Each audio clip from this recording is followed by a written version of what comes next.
大家好，欢迎来到今天的 Start Learning Chinese with Annie。今天我会跟大家做一个非常不一样的游戏，我觉得这个是一个游戏，就是 MBTI 的测试，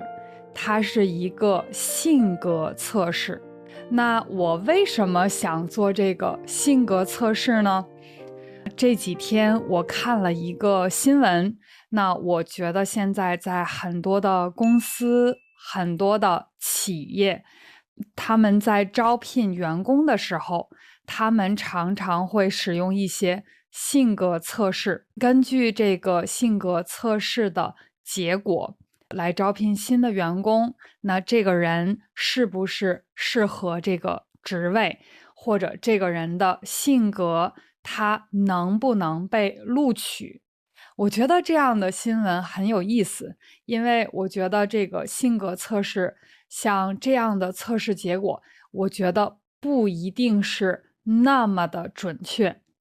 但是呢，我非常好奇这个结果到底有那么准确吗？那我觉得这个对我来说，我不是特别的相信这个测试的结果。今天我会跟大家一起做一下这个测试，我们来看一下为什么我觉得这个测试的结果没有那么的准确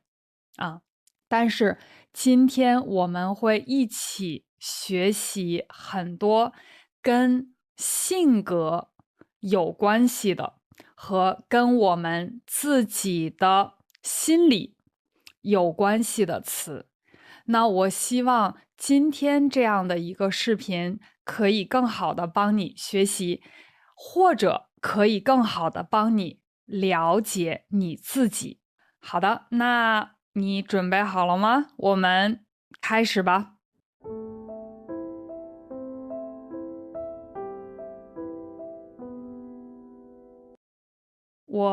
如果你要是真的做这个测试，比较认真的去分析自己的这个决定，还是需要很长时间的。他们说10分钟完全是不够的，我觉得。那我们继续的再看一下你的个人的工作方式更偏向于自发的能量爆发，而不是有条理的持续努力。比如像，如果你是创作啊，如果你是一个作家，或者是一个音乐家，然后你在短时间内可能你会有这个灵感，然后呢，你会有这种能量的爆发，突然写出来一个特别有名的一首歌啊，是这样的一个感觉。然后呢，而不是有条理的持续努力。因为我的工作是老师，那我觉得我的这个工作方式的话，应该是比较有条理的持续的努力啊，就是很长时间慢慢的一点一点的积累，从这个日常的工作中去得到更多的经验。可能当然也会有一些这个突然的这种灵感，或者是小的一些创造，比如像我在做一些视频呀，那我觉得但是这些灵感的爆发，突然的一些好的想法是在我的这些工作的基础上的，我要做什么样的这些视频呀等等。所以我觉得我的工作方式应该是更倾向于这个有条理的持续的努力啊，那我这个应该是比较反对的。好，当有人对你评价很高的时候，比如别的人对你的评价说你的这个能力特别强，你的业务水平非常非常高，然后呢，比如你是一个特别成功的一个商人等等啊，别人对你的评价很高，你会想知道他们需要多长时间会对你失望。OK， 比如我是一个非常有名的歌手啊，歌星，那我会有很多很多的粉丝，大家会喜欢我的歌，喜欢我的音乐。然后呢，我会想知道，我的这些粉丝他们会喜欢我多长时间？然后呢，他们会支持我多长时间？然后可能2年以后，他们可能会对我比较失望了。这个是他的问题，我觉得有点奇怪啊。我为什么要知道他们会喜欢我多长时间，会支持我多长时间，为什么他们要对我失望呢？我觉得这个对我来说的话，应该可能会有一些担心吧。我觉得所有的人，如果你是一个比较成功的一个人，你在一个比较高的位置，那可能你总是会有一些担心别人对你的一些评价，对吗？但是呢，我觉得可能对我来说的话，尽量的不要让大家的这个失望，或者别人对你的这些想法对我有太多的这个影响。倒是现在还应该没有啊，我觉得我不太会想知道啊，对，所以我应该是比较反对的。你喜欢大部分时间都需要你独自完成的工作啊，大部分的时间都是我自己独自完成的。我觉得这个可能跟我的工作方式有关系。对，我很多的工作都是我希望有别的人支持和理解，但是很多的时候，大部分的时间都是我自己完成的，我觉得还是适合我的情况。好，那你认为思考抽象的哲学问题是浪费时间？因为哲学问题很多都是想象的啊，比如我说，哎，什么是时间？我们的生命跟时间有什么样的关系？那我们的生命是什么？等等啊，这些非常抽象的，不是具体的问题。我觉得他的问题是说，你更多的去考虑很多抽象的问题，还是具体的一些问题？我只能说，我觉得这个不是浪费时间，那我也没有那么多的机会去想很深的这样的问题，所以我觉得可能这个是中间的这个部分吧，没有同意也没有反对。与安静私密的地方相比，你更喜欢比较安静的、比较有自己隐私的这样的地方，你更喜欢繁忙、特别忙的、很热闹的这样的一个氛围。这个真的要分情况。比如我要是去一个旅行啊，对，那我住的地方我会更喜欢这种比较安静的、比较舒服的。我比较喜欢看看这些当地人的生活，然后呢，这种氛围我又很喜欢比较热闹的。但是整体上来说的话，可能我是更倾向于比较热闹的这样的一个感觉。如果你感觉一个决定是对的啊，你觉得这个决定是对的，那你常常直接执行，不再寻求进一步的证据。不再找进一步的证据。就是如果我觉得哦，这个决定是对的，那我就直接去做。我可能还没有特别深的了解，或者是我不要再找更多的这个信息了。我觉得我有的时候是这样的，只是想简单的做一个决定，不要考虑特别特别多啊。对，比如像我最近要去安排我的旅行，然后呢，我要选择一些这个当地的旅行团，那太多的这个选择了啊，就是让我有点累。所以呢，我觉得看到一个比较合适的，我可能就会比较快的去做这个决定，或者是我喜欢这个衣服啊，然后呢，我觉得这个衣服比较适合我，那我就不要再看更多的了。我觉得这个可能会比较快做决定。但是如果要是比较重大的一个决定的话，比如我要买一个房子或者买一个车，我可能会考虑的多一些。但是整体上来说的话，我应该还是比较同意这种情况的。下一个，你经常感到难以承受，就是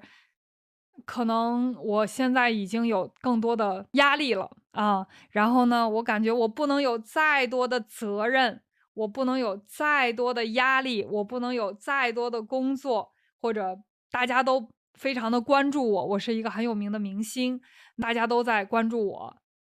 你经常感到难以承受，我应该没有这样的感觉啊，就是比较轻松的。我觉得有的时候可能感觉是，哦，可能不能有更多的工作了，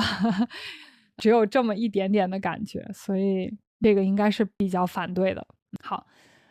你按部就班的完成事情啊，按部就班的就是第一步、第二步、第三步，就是完全按照他的要求去完成这个事情，不遗漏任何的步骤。不遗漏，就是不会，哎，我少了一点点啊，对，比如它一共是几个部分，那我每一个部分完全是按照它的这个要求，不会遗漏，不会忘记任何的步骤。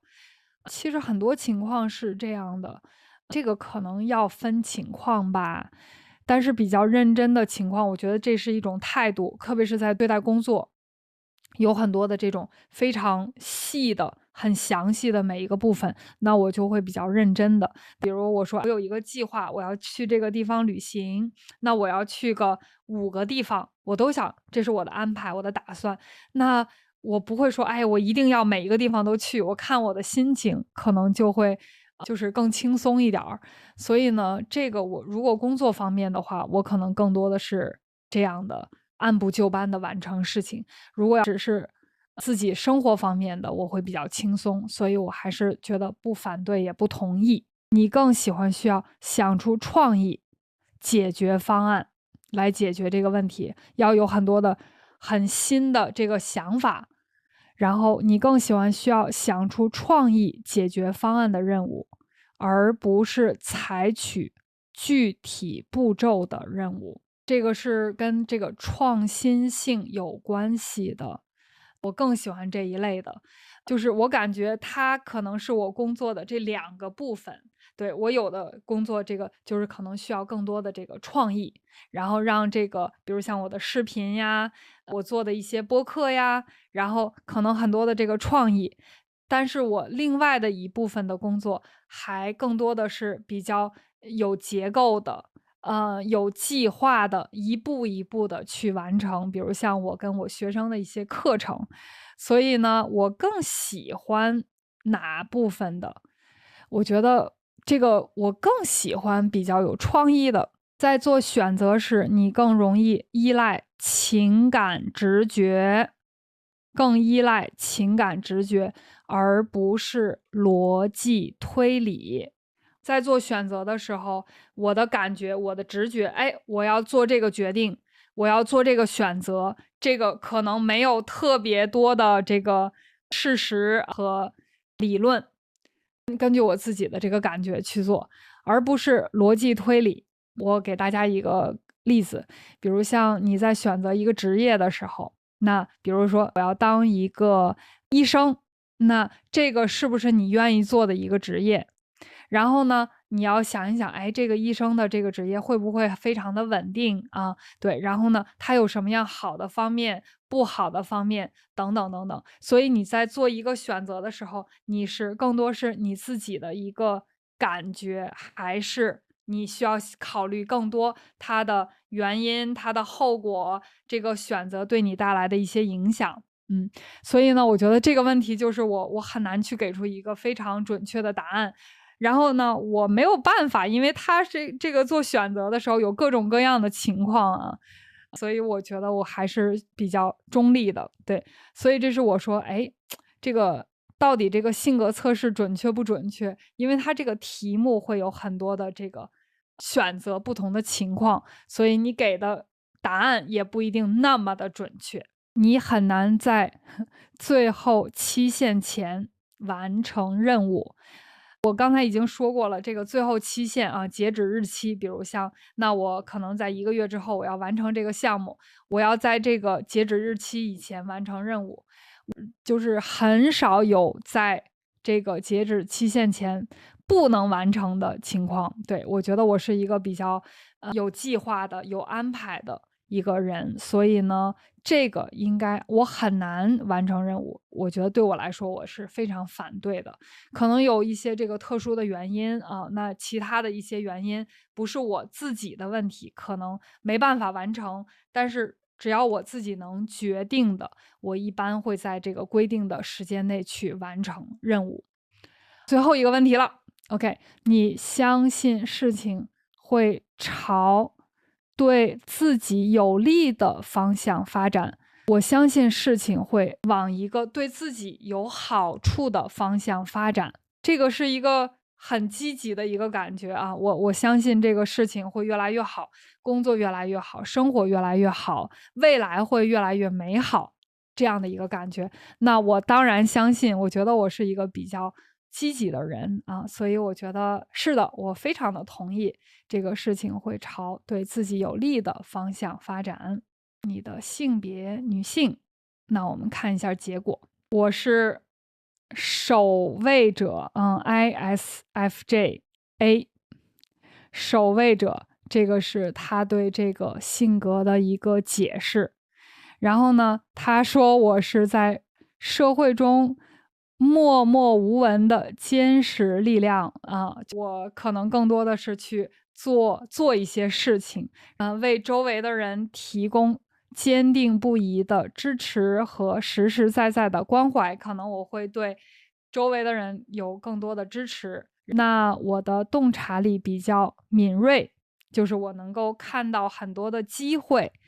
记忆力出色，这让我能够预见并满足他人的需求。就是我看到别人的需求的话，那我可能会试试，哎，这个人有这样的需求，我怎么样能够更好的去帮他，去满足他，甚至往往在他们意识到之前，可能别人还没有意识到他们有什么样的需求，我已经可以帮助他们，给他们这样的支持。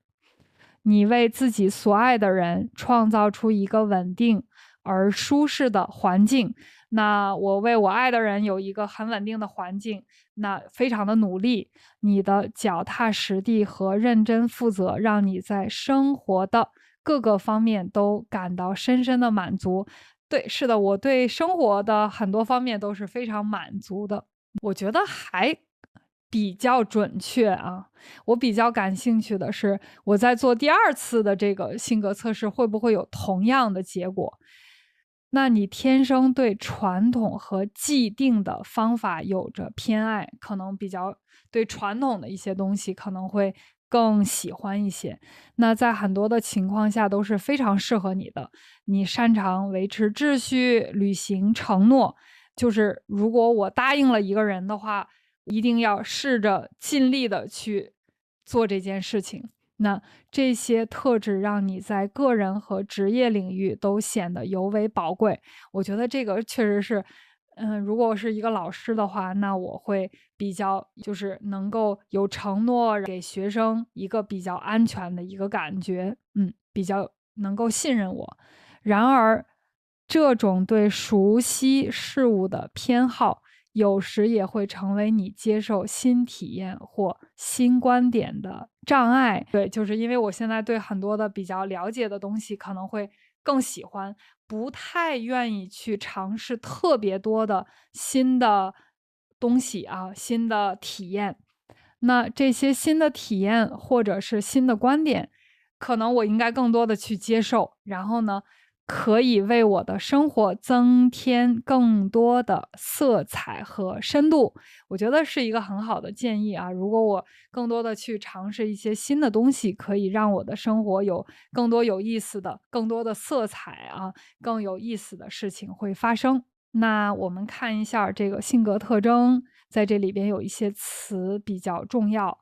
在这儿呢，他说我57%是内向和外向，那我57%可能更多的是比较内向的啊，就是可能我表现出来的是愿意跟别的人沟通，但是在我的潜意识啊，我的这个内心，可能我更喜欢自己一个人。那内向型的人往往更喜欢较少但深入和有意义的社交互动，通常更喜欢安静的环境。我比较同意，对，就是我觉得就像朋友，我不需要那么多的朋友，但是我跟朋友可能会进行更多的比较深入的话题的讨论呢，比较有意义的这个交往。我觉得对我来说很重要。然后呢，可能大部分的时间我更喜欢更多的安静的环境啊，自己一个人去成长和了解我自己的这个做我自己的一些爱好。那我们看一下有远见和现实，这个差不多都是一半一半啊。对，比较有远见的，可能你会对未来有更多的一些想法和幻想啊，比较抽象的一些东西，还是你更多的去注重这个现实的问题。我应该是现实型的人，务实，脚踏实地。他们往往高度关注正在发生的或非常可能发生的事情。好的，那也就是说，等于你现在看到的这些东西，你可能是5年3年5年，然后呢，你不太愿意去看未来的，比如10年20年或者是更长远的事情，可能你更多的是注意到现在的一个情况。我是属于感受型的，理性分析和感受啊，对，在这儿呢，我更多一点点啊。感受型的人重视情感表达和敏感性，他们非常重视同理心、社会和谐及合作。好的，那就是可能我对别人的这个感情，比如别人的这个情绪，那我可能会比较敏感，我能够注意到别人的这个他们的想法和他们的这个感受，那我也有同理心，这样的话我能够感同身受啊，我的这个结果。好，评判和展望，哇，这个最后的这2个基本上是100%了。评判型的啊，我们看一下评判型的是什么？评判型的人果断、周到，很有条理。他们重视清晰度、可预测和封闭性，更喜欢结构和计划，而不是自发性的。就是等于，在比如像我刚才说的很多的，就是跟工作有关系的，我觉得这个今天的测试更多的是在工作这一方面的。我觉得生活的话，因为各种各样的情况比较复杂啊，所以我很多都是在讨论这个工作方面的。那我觉得可能是比较有条理的、有结构的，然后一步一步的去做，可能这个是我对这个工作的一个态度啊，所以更多的是比较有计划和结构，不是突然的、自发的啊，这样的一个感觉。可能这个跟我的工作性质有关系。我的可能也是有一些很多的学生，他们喜欢我的这个课是比较有结构的和有安排的。好，那我们看最后的一个坚决和起伏不定啊，这个坚决就是你对这个态度啊，就是你有没有犹豫啊，你有没有怀疑呀？那我这个可能是更坚决的，坚决型的人很自信，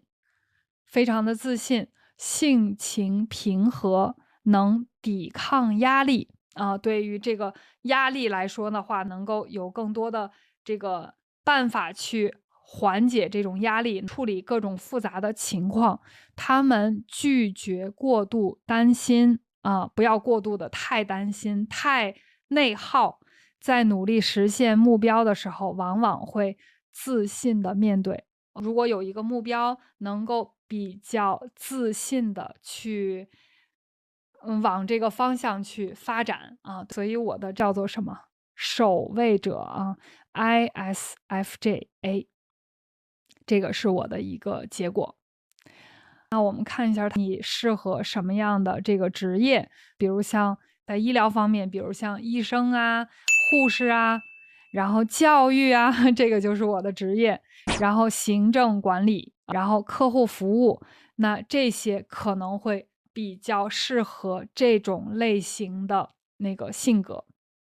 就是这种性格的人可能更适合什么客户服务啊、行政管理啊、教育等等，因为能够更多的就是感觉到你的客户、你的学生他们的这样的一个感觉会更敏感一些。那我们看一下在这儿呢，非常一丝不苟的组织者，那我可能是能够更好的去安排，因为我比较有条理的。然后呢，也是一个非常可靠的人啊，就是可能让大家非常的信任我，然后富有同理心的支持者，那我可能也会支持别的人，支持我的团队，然后呢，我能够明白他们的想法，明白他们的感受。那这个是强项，就是优点啊，然后还是实际问题解决者。比如像有出现了一些问题，那我愿意更多的去想办法去解决这些问题，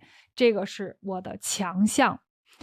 那短板就是有什么样的缺点啊？对，我们看一下这个缺点很有意思，抗拒变化，可能我不太愿意有太多新的变化啊，就是如果有变化的话，可能会很难去处理，或者是比较灵活的去应对。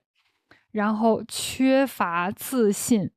完美主义者，哇，这个有的时候是的，就是如果你总是想把一件事情做得特别好，那你就会有比较多的这个压力，就是花更多的时间和精力，要把一件事情达到比较高的一个水平。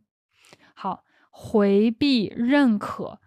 别的人可能会觉得，哎，你是一个很成功的，或者你的能力，我觉得是非常棒的。但是呢，你自己会觉得啊，还是不够的，就是不够好，达不到自己的一个要求。那这样的话，可能会对自己有很多的这个限制，觉得哦，我自己没有办法去做这个职位，或者是我自己没有办法去承担这么多的责任，所以呢，会对自己的职业有很多的限制。我今天跟大家一起做了一个这么长的一个测试，我希望大家可以跟我一起做。那其实我觉得在这个里边有很多的非常有意思的，跟我们的心理学啊，就是跟我们的心理有关系的。然后呢，怎么样更好的帮你在生活中了解你自己，在你的职业方面、生活方面、你的感情方面，能够更好的了解你自己。那在你了解你自己的同时，也希望今天的这个测试能够帮你学习中文更有意思的去做出一些比较重要的决定。那我觉得这么长的一个测试，你觉得你的测试结果准确不准确？我觉得呢，我的测试结果还可以啊。对，如果要是从这个工作方面，它还是有一定的帮助的啊，能够更多的帮助你去选择什么样的职位、什么样的职业更适合你啊，还是比较准确的。但是呢，我觉得我们不能完全的去相信。但是通过今天的这个测试，我们一起做的这个测试，大家对自己有了更好的了解，然后呢，也能够学到很多的心理学方面的、情感方面的、性格方面的词，这个是最重要的。好，那我希望大家喜欢今天的这个节目。如果你想分享你的这个测试的结果，也请你在这个评论里写出来。如果你喜欢今天的视频，请你分享给更多的人，那也请你更多的支持我的频道。那我是安妮，我们下一期再见。